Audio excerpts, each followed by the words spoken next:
कोमल नाम की एक अनाथ बच्ची खानपुर गांव में एक छोटी सी झोपड़ी में रहती थी। उसके माँ बाप इस दुनिया में नहीं थे। कोमल के घर में उसका ध्यान रखने वाला कोई नहीं था। वो अभी 6 साल की थी। उसे अभी अपने बाल बनाने भी नहीं आते थे, जिसकी वजह से उसके बाल बहुत खराब हो गए थे। गांव के बच्चे भी कोमल को बहुत चिढ़ाते थे। एक दिन कोमल गांव के बच्चों के पास जाती है। अरे देखो देखो कौन आया है, इसके बाल तो देखो, ऐसा लगता है जैसे कभी कंघी ही ना की हो। बाल नहीं, घास है इसके सर पर। तो सभी बच्चे हंसने लगते हैं। कोमल रोते हुए वहाँ से चली जाती है और अपने घर आ जाती है। उसके घर में पुरानी टूटी हुई कंघी पड़ी थी। मैं भी अपने बाल कंघी से ठीक कर दूंगी। वो उस कंघी से अपने बालों को कंघी करने लगती है, लेकिन उसके बाल इतनी बुरी तरह से उलझ गए थे कि उनको ठीक करना आसान काम नहीं था। माँ, अब कहाँ चली गई? यहाँ कोई भी मेरे बाल नहीं बनाता। सब बच्चे मुझे चिढ़ाते हैं। मेरे बाल घास जैसे हैं। अगर आप होती तो मेरे बाल भी बाकी बच्चों की तरह सुंदर होते। कोमल जोर जोर से रोने लगती है, लेकिन उसके घर में उसे सुनने वाला कोई नहीं था।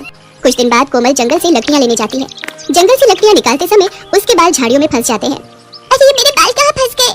बहुत कोशिश करने के बाद भी बाल झाड़ियों से निकल नहीं रहे थे। कोमल रोते हुए भगवान को याद कर रही थी। हे भगवान, ये मैं कहाँ फंस गई? अब मैं यहाँ से कैसे निकलूं? मेरे बाल बहुत दुख रहे हैं। मेरी मदद करो भगवान। और तभी वहाँ लगे एक बड़े से पेड़ से आवाज आती है। तुम रोना बंद करो, मैं अभी तुम्हारे बाल निकालता हूँ। तभी पेड़ की जादुई शक्ति से कोमल के बाल झाड़ियों से निकल जाते हैं। कोमल डरते हुए उस पेड़ की तरफ देखती है। तुम घबराओ मत, मैं तुम्हें कुछ नहीं करूँगा। मैं एक जादुई पेड़ हूँ। जादुई पेड़, आपका बहुत बहुत धन्यवाद। आप नहीं होते तो मैं जंगल में ही रह जाती। तुम यहाँ क्या कर रही हो? मैं लकड़ियाँ लेने आई थी यहाँ, लेकिन मेरे बाल घास जैसे हैं, इसलिए झाड़ियों में उलझ गए। मेरे माँ बाप इस दुनिया में नहीं है। घर में मेरा ध्यान रखने वाला भी कोई नहीं था, और न ही मुझे बाल बनाना आता था। तभी से मेरे बाल ऐसे घास जैसे हो गए। मैंने इनको ठीक करने की बहुत कोशिश करी, लेकिन अब ये ठीक ही नहीं होते। मेरे ऐसे बाल देखकर मुझे गांव के सभी बच्चे भी चिढ़ाते हैं। ऐसा बोलते हुए कोमल की आंखें भर आती हैं। अब तुम्हें कोई नहीं चिढ़ाएगा।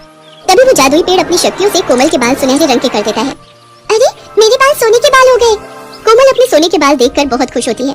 अब तुम्हारे बाल सोने के बाल बन गए हैं। तुम्हारे बाल दुनिया में सबसे सुंदर होंगे। अब तुम्हें कोई भी घास जैसे बाल बोलकर नहीं चिढ़ाएगा। कोमल अब घर आ जाती है। उसे रास्ते में जो भी देखता है उसके सोने के बाल देखकर सब हैरान हो जाते हैं। दो औरतें आपस में बातें करती हैं। अरे वो देखो, सोने के बाल वाली लड़की कितनी सुंदर लग रही है। अरे ये तो कोमल है। इसके बाल तो घास के जैसे थे, इसके बाल इतने सुंदर कैसे हो गए? गांव में चारों ओर सिर्फ कोमल के बालों की ही चर्चा हो रही थी। कोमल भी अपने सुनहरे रंग के बालों को देखकर बहुत खुश थी। सब लड़कियां कोमल से बालों का राज पूछती हैं।